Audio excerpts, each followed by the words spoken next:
Во кошарско-преработувачката индустрија во Социјалистичка република Македонија работат вкупно 15 организации на здружен труд. Во нив се вработени 6054 лица, што значи 4% од вкупниот број на вработените во индустријата и рударството, и тие учествуваат со 3,1% во општото производство што го создава индустријата на Социјалистичка република Македонија, со тенденција на постојан пораст, и тоа околу 4% кај кожарите и 5,5% кај индустријата за чевли. Остварените производни резултати во изминатиот период на годинава се ценат како задоволителни и покрај бројните проблеми со ограниченоста на увозните можности. Фабриката за кожи Гоце Делчев денеска се снабдува со сурова крупна кожа околу 50% од Југославија, а 50% од увоз. За жал, во Македонија има негде околу 15 или 16% крупна сирова кожа, додека остатокот до 50% се снабдува ширум Југославија, односно најголем дел од Србија. Очигледен дефицит, имајќи го предвид оваквиот дефицит на кожа, какви се вашите развојни планови? Работната организација Гоце Делчев има започната со работа 1948 година со капацитет од околу 8 тона дневно или 1800 тона годишни тони преработка на сирова кожа, додека денеска Гоце Делчев кваси негде околу 30 тони крупна сурова кожа или изразено во преработена готова кожа околу 1.400.000 квадратни метри. Колку работника денес? Денес Гоце Делчев вработува околу 440 вработени. Оваа година предвидува околу 65 милиарди стари динари вкупен приход и околу 12 милиарди стари динари доход или просечно околу 27 милиона стари динари доход по еден вработен. Импулс на кожарската индустрија дава чевларската индустрија со својот тренд на развој и извоз.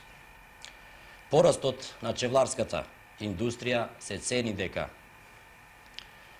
ќе биде околу, односно со стапка од 5% годишно, така да и производството на крупна кожа се цени да биде 3% годишно или вкупно околу 17% во среднорочието. Поголеми корисници на нашата кожа се најголемите производители за чевли во Македонија, Газела и Чик, како и останатите занаечиски работилници во Македонија, додека ван Македонија Леда, Коштана, Био Београд, Борово, Раз, Рума Фрушка Гора и други. Гоце Делчев моментално учествува со 12% годишна производња на крупна кожа, односно и со толку ги задоволуваме потребите на чевларската индустрија во Југославија. Што значи тоа? Колку луѓе екзистират и работат од вашиот? Па можеме слободно да кажеме да, пошто претходно рековме, негде учествуваме со 12% со крупна кожа, а ако знаеме дека негде околу 90 хиљади вработени има во чевларската индустрија во Југославија, тогаш може да се каже дека негде околу 10.000 вработени зависат од нашата кожа.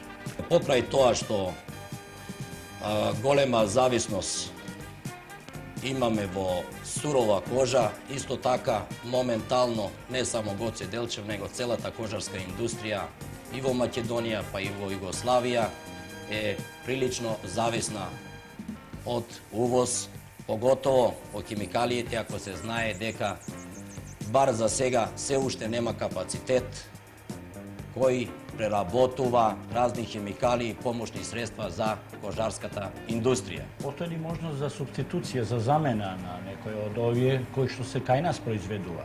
Веќе се водат разговори. Јас со работната организација Алкулоид од Скопје, веќе сме во преговори и се надеваме дека во идниот период бар делумно од нашите химикали и помошни средства ќе можеме да ги снабдиме од Алкулоид, односно од нашата република. Годишниот капацитет на преработка на сурово солена кожа на нашата фабрика излезува circa 5000 тона, односно околу 20 тона дневен намок. До сега углавном се снабдувавме од домашен пазар, претежно. Некаде околу 2/3 од домашен пазар, 1/3 од увоз. Иако овие проценти варираат од година во година према тоа каква е состојба со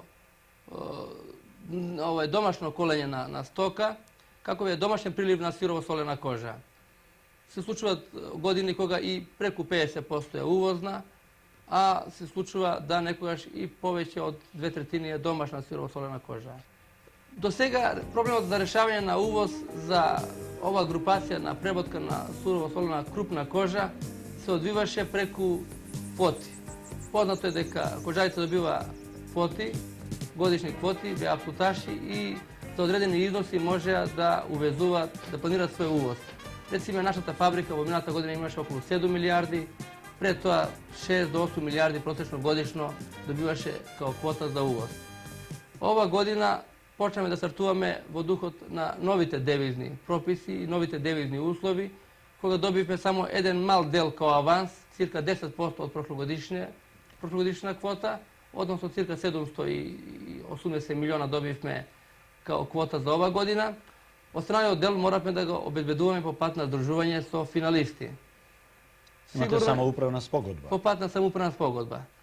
Сигурно дека за наредна година не очекува состојба во која исклучително ќе можеме по пат на здружување со финалисти да ги обезбедиме потребни девизи за неопходен увоз како на сирова кожа, така и на потребни репроматеријали. Имате ли искуство со оваа самоуправна спогодба до сега? Па, овдека се почетни чекори. Имаме прилично направени самоуправни спогодби, дел од нив се веќе и реализираат, дел се уште остануваат као спогодби. Колку очекувате вие од овие спогодби? Ние за ова година очекувавме негде околу $1,500,000, иако тоа до сега добивме сега се на се околу 27-8%. Покрај кожата што треба да ја увезувате, вие неминовно треба да увезете и одредени хемикали.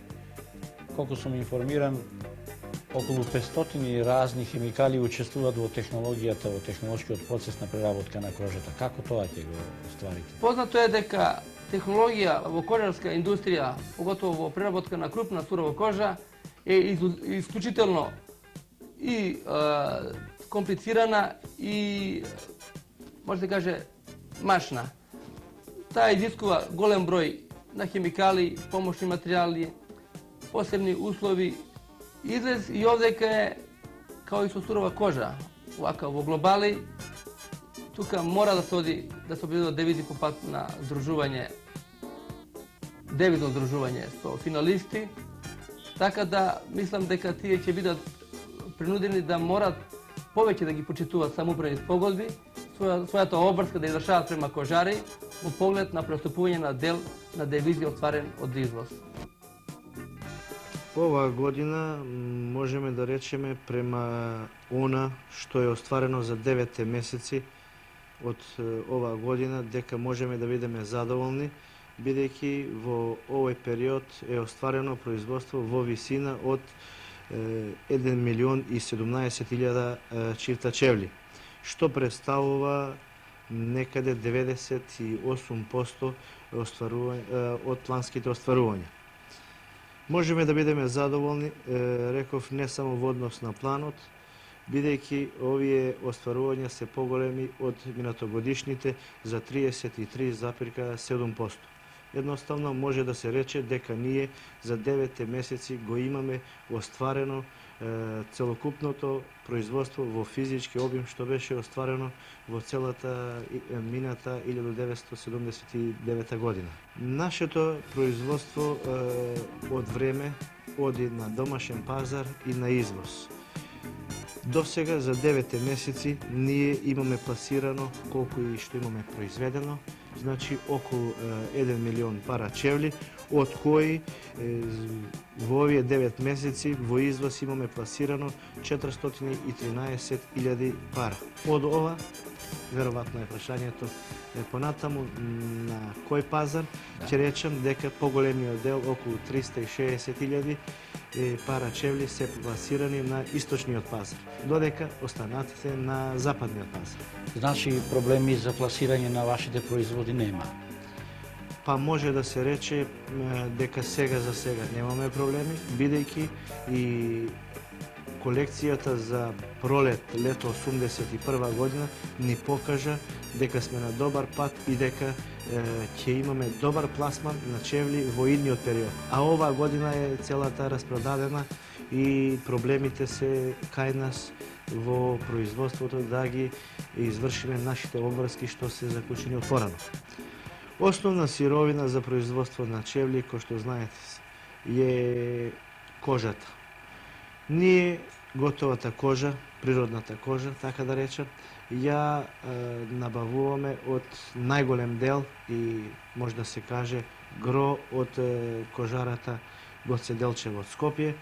Во помал обим се набавува од кожарата во Куманово и од другите кожари во земјата. Нормално ние имаме и директен увоз на одредени репроматеријали за производство на чевли, меѓутоа гро е индиректниот увоз, а тоа е увозот на сировата кожа што ја вршат кожарите, бидејќи ние на домашен пазар не располагаме со доволни количини на сирова кожа и може да се каже дека према инсталираните капацитети за производство на чевли, ние немаме доволно кожа во земјата и мора таа кожа да се увезува.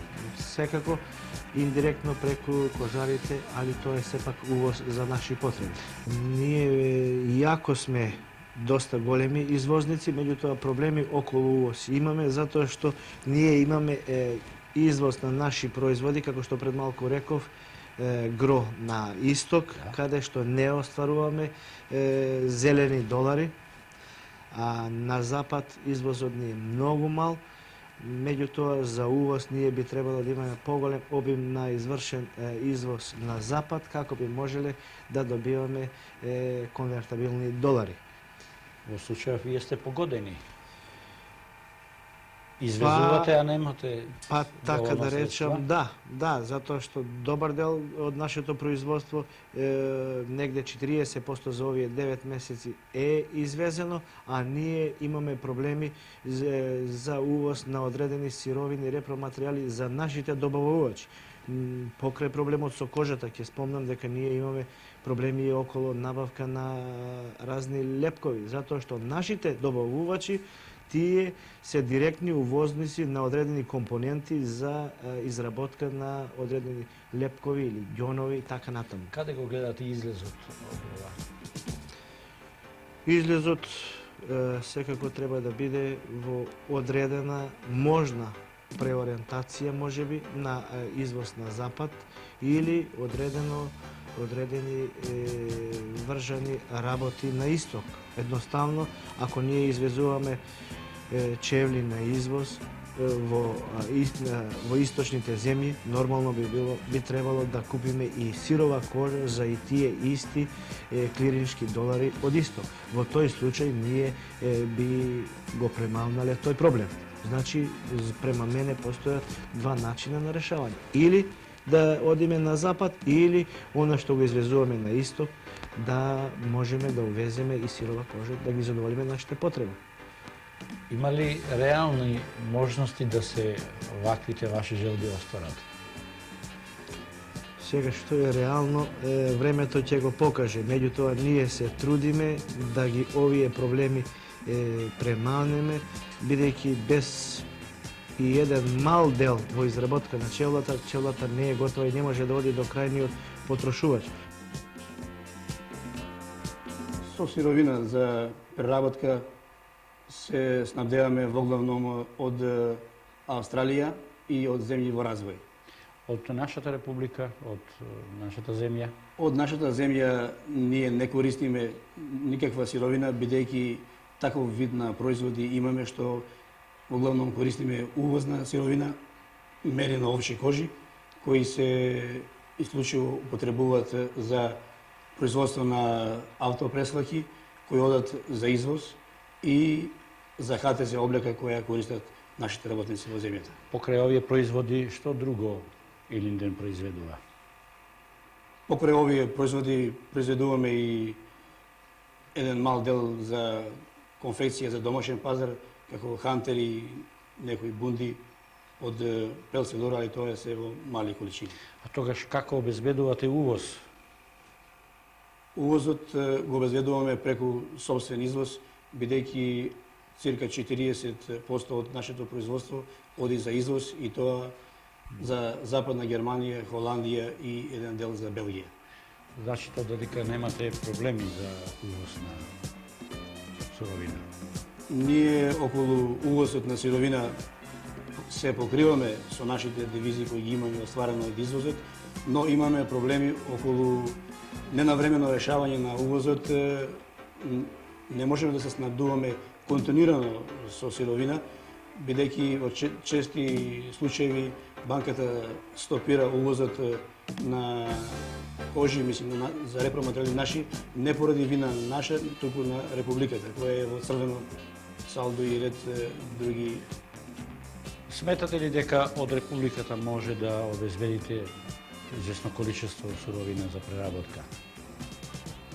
Па мислиме да во наредна година одиме и на производи кои што е потребна домашна сировина и ќе правиме некои усилби за да направиме некои спогодби со Стококопот Скопле за производство на пелцилур од домашни сировини. Македонија има релативно големо производство на овци. Овчарството е значително развиено. Каде одат тие кожи? Во Македонија има доста, мислим, развиено овчарство, има доста кожи, но тие кожи ги покриват некаде 25 до 30% потребите на нашата индустрија, а доста голем дел одат нашите кожи за другите републики, кои ги користат за понатамошна обработка.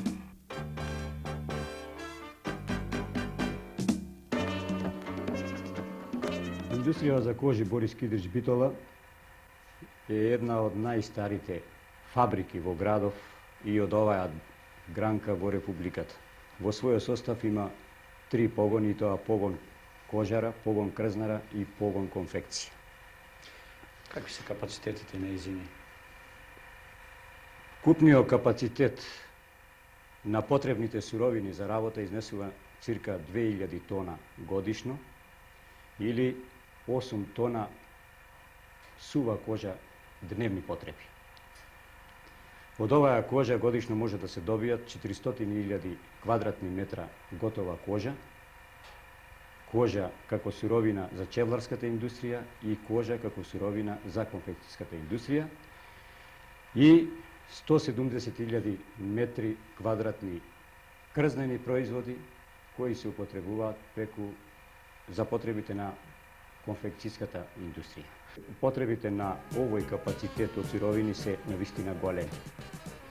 За илустрација можам да наведам дека дневните потреби изнесуваат некаде 8 тона сува кожа, или тоа инаку би значело колење на 8.000 стадо овци и јагнина за еднодневна потреба на оваа индустрија. Месечна потреба се движи некаде до 200 тони, или за илустрација целокупниот сточен фонд на ниво на општина да се заколи, ние можеме да го преработиме се за еден месец. За подмирување на потребите на кожарско-преработувачкиве капацитети на ниво на Југославија, мислам, домашните извори на суровина изнесуваат некаде околу 40%, а останалите 60% се увезувале од разни земји во светот.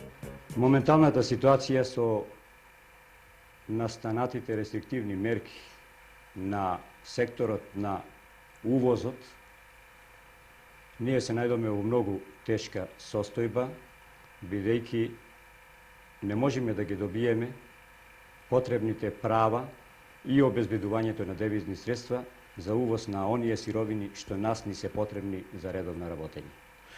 79-80 година, да секој динар колку сте увезувале од Во динари? 79 година имавме однос 1:6,5 или за 1 динар извоз можевме да добиеме права од 6,5 динари увоз. Денес? Оваа година имаме 1:1,5. Или, уште по-илустративно, во 79 година преку Интересната заедница на Македонија за економски односи со странство имавме добиено права од 6 милиарди динари, а во 80 година се насе 2 милиарди динари. Како го гледате излезот, Јуруковски? Проблемот е доста сложен во поглед на обезбедувањето на суровини и репроматеријали. И во даденава ситуација, ако нешто и системски не се менува, ние навистина ќе се најдеме во многу тешка положба. Пред се и покрај сите настојувања и покрај законското регулирање на правата од увозот, односно функционирањето на членот 67 и 68 од Законот за девизното работење, за жал во досегашниот период не функционира. Ние излезот го бараме и мислиме дека тоа прашање еднаш ќе биде решено, да секој спрема своето учество во готовиот производ кој оди во извоз, своето право треба да си го добие. Второто прашање го гледам во поврзувањето на производната и прометната сфера и исто така обрнување на поголемо внимание на оние прометни организации кои можат преку врзан увоз со извоз да обезбедат соодветни сировини за нашите потреби. Едно од најболните прашања, проблеми во овој момент се прашањата на секторот на цените.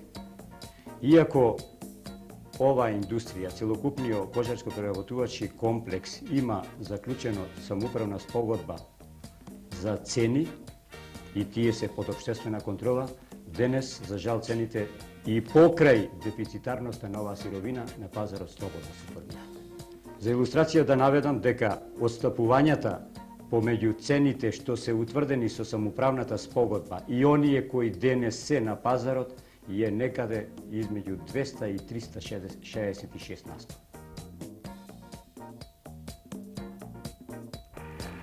Во склопот на иднина, како работна организација, живее и работи ОЗТ Хераклеја, кожна конфекција, со вкупно вработени околу 300, од кои 200-220 се производни работници и тие дават производство во вредност за ова година од 17 милиарди стари динари, со количини негде околу 50.000 производни единици. Сировината во главном е југословенска, нема никаков увоз и од индустријата за кожи Борис Кидрич Битола во главном е целокупното снабдување негде околу 60% од нашите потреби, а другите околу 40% се снабдуваме на другото југословенско тржиште. Производите наши се наменети за југословенскиот пазар, а и за извоз. Уназад неколку години Хераклеја имаше доста добар извоз, можда негде 50%, меѓутоа со новите цени кои стапија на снага и поскапи сировината наша, ние веќе не сме конкурентни на западниот пазар. Каде извезувате? Да, во моментот извезуваме за СССР и тоа е негде околу 30% од нашето вкупно производство предвидено за оваа година преку организацијата Интеримпекс од Скопје. Овие 30% девизни динари што ги остварувате од увоз на исток, кој учествува во нивната распределба? Ова 30% представува негде околу 6 милиарди стари динари за оваа година и материјалите сировината која набавуваме за конфекционирање е од индустријата за кожа и Борис Кирич Битола. И она сировина која не се произведува во СРМ, бевме приморани да се обратиме во Србија, во Ѓука Динич Ниш и Уто Камник во Словенија. Овие две организации прихватија да не обезбедат со потребна сировина и да учествуваат во распределбата на остварениот девизен ефект.